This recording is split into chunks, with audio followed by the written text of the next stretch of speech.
show how to test means with the parametric t-test.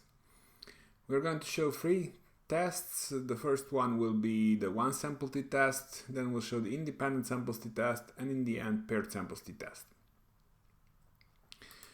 So we start normally, usually in my videos I always start by loading tidyverse. We will need it for several purposes through this example. Now the first test that we're going to show is a one sample t-test. We'll work on a data set that contains time spent per week on social networks by a bunch of teenagers. And what we're going to try to prove is that teenagers spend more time than 7 hours per week on social networks. So let's start by loading the data, and then we can have a quick look at the data. So as you can see, we have 60 teenagers and different time spent on social networks. So this is hours per week on average for these kids. We might have a quick look at the arithmetic mean and standard deviation. Just using here as a summarize within deployer to do that. There are other ways on how we can do that as well. So the average here for our data is 7.66 hours, so it's above 7, which at least makes the effect size on the right side. But the standard deviation is quite high, 4.18. Which might indicate that it might be a little bit hard to prove, but on the other hand we have a sizable sample of 60 cases. Now in order to test this test the mean for the value of 7, for t-tests we always use t-test command, and then it's the specification of parameter that actually makes a difference of what kind of test are we going to do. So we are testing the time variable from social networking, mu, so that's the null hypothesis. Mean is 7, so we are actually testing the mean of time for the average of 7. And since we want to prove that they spend more than 7 hours per week on social networks, we use the alternative greater. The default, if anyone is interested, the default for mu is 0. So if we don't specify a mu, it will be tested against 0. And the default alternative is two-tailed. So if I run this in this way, I get the results. So the t value here, so this is the effect size, so the computed mean minus 7. So the effect size was 0.66 divided by the standard error. So the t is 1.42, which with 59 degrees of freedom gives us a one-tailed significance of 0.11. Now this 0.11 for most purposes is too high to prove the alternative hypothesis, so we would just conclude here we don't have enough evidence to claim that kids actually do spend more than 7 hours per week. So we've seen from the average that the average is slightly higher than that, but not significantly higher, so there's not enough evidence to claim that. What you can see here is just a different notation for this. Comes in handy later on. Basically this notation sort of assumes a linear model. What we're actually doing here is we're just trying to find out if time depends on some average. So this one stands here for a constant, but this average being 7 here, everything else is pretty much the same as it was before, and what we get is basically exactly the same what we got before. So this was a one sample t-test.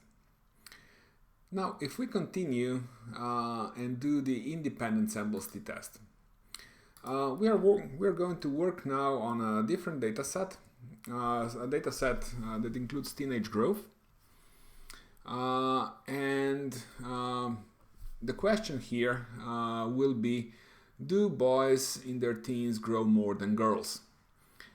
So we have data here for 50 male teens and 50 female teens, so 50 boys and 50 girls. And we have recorded their height in centimeters at the age of 13 and the age of 17. So we might use this. So how much have they grown between the ages of 13 and 17 by computing a new variable called growth.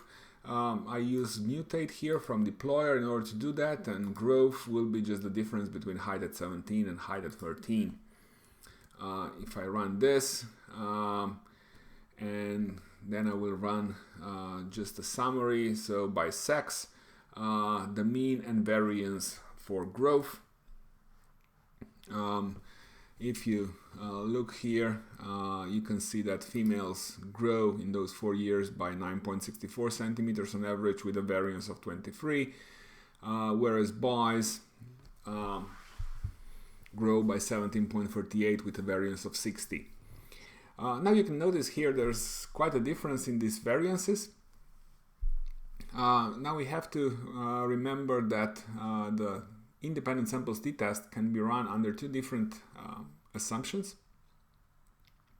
and this would actually be the assumption of equal variances or unequal variances. The original student t-test assumes equal variances, and the variance that is used is the pooled variance, which is essentially the weighted mean, so weighted by degrees of freedom, weighted mean of the variance from first and second group. Whereas if we assume unequal variances, we do a Welch unequal variances t-test. The Welch unequal variances t-test is actually the default in R, so if we don't specify anything, we'll actually assume unequal variances. So we might run this one. So here it's not specified. As you can see here, the notation here is the model notation. So what we're actually doing is we take the data set teenager growth, and we put growth dependent on sex. So we are actually running sort of a dependence model here. So if we run this, we haven't specified anything about the variance, so we just run the default, and the default, as we said, is the Welch unequal variances two-sample t-test. The t here, minus 5.97. So the second group, which is females here, has so the first group is females, the second one is males, and it does it alphabetically. That's why we have a negative t. Well, we did so we haven't specified the alternative here. So what it actually did was it ran a two-tailed hypothesis, but anyways, the t is huge, the p-value is very small, so it's very safe to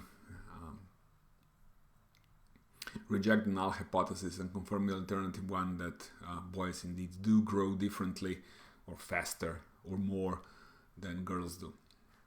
If we want to be sure about the variant of the test, so assuming equal or unequal variances, we can run a var test.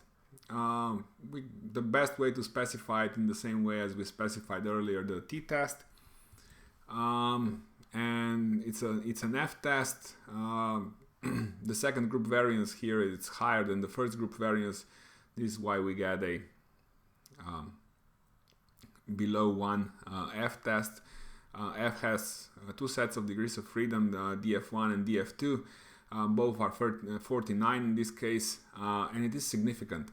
So being significant means that, well, the decision to run this as an unequal variances test was actually the right decision to do. Just for show, I'm just showing you, so doing this as an alternative, so student t-test, so equal variances test. In order to do it, we just specify variances equal is true, and if we run this one, two sample test. You see it doesn't specify a Welch test, very similar to the one before. Degrees of freedom are different. The t-value is very similar. So in most cases, if the two groups don't vary dramatically in sizes, and if there's not really an enormous difference in the variances, we should actually get pretty similar results with one or the other test. So for the practical purposes, if you go with the default, if you just go with this kind of notation, you should be okay. Now you can do the first two also with some other notation. So this is more traditional notation, but you can see you get the same results as we did before, and it's a little bit more cumbersome to actually do that. So basically the width divided this into two groups. So in the teenager group we are testing growth when sex equals male and growth when sex equals female. I would suggest you to use the model notation and not the traditional notation.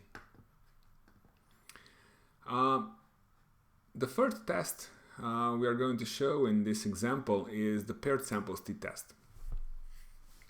And for this example, we will use yet another data set. This is a data set at the job offers, or better to say salary offers, that finance and marketing major graduates of MBAs get after they finish their MBA.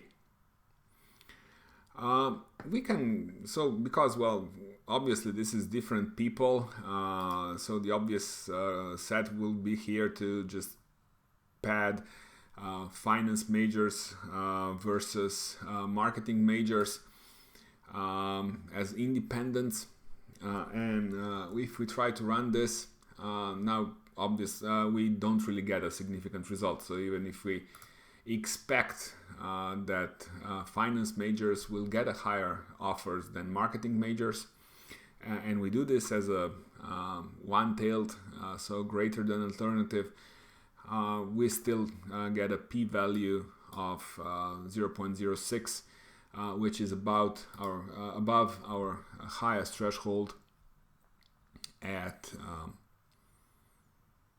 5%, so there's not enough evidence to claim that.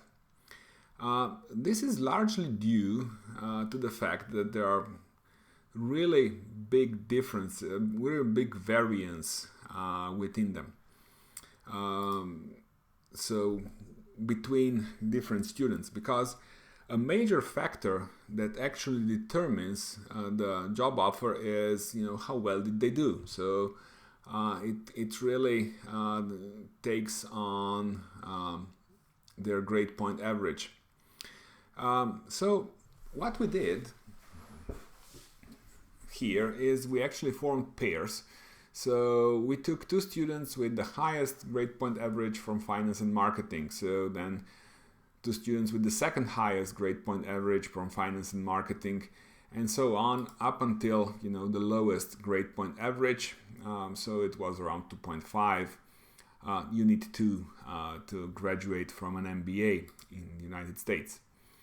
Now, if we take this as pairs, of course, we disregard the difference between students with different majors. So we essentially disregard the influence of the grade point average and really just concentrate on the difference between finance and marketing. Now this only makes sense if these two are correlated, so we can check for correlation between the two variables.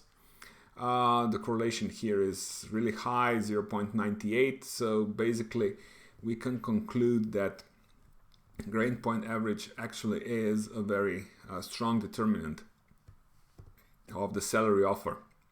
Now once we determine that,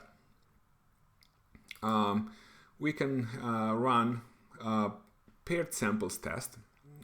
So t-test, so if we want to run paired samples test, we just specify what the pair is. So we take the data MBA and pair finance and marketing. And we do this as a one failed test, and then if we run this one, we get an enormous T of 11.3 and a p-value that's minuscule. So it's very strong evidence that actually finance majors get a better offer than marketing majors. We might even be bold here and try to verify, is this difference more than 5,000 euros per year?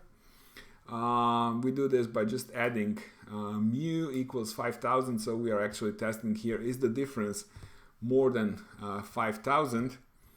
If we run this, the T obviously, because the effect size is now much smaller, everything else is the same, just the effect size is smaller, and this is still highly significant. So we might actually boldly claim that finance majors do get more than 5,000 higher offer per year than marketing majors. So this was a very quick introduction to testing means with t-tests in R. Thank you for your attention.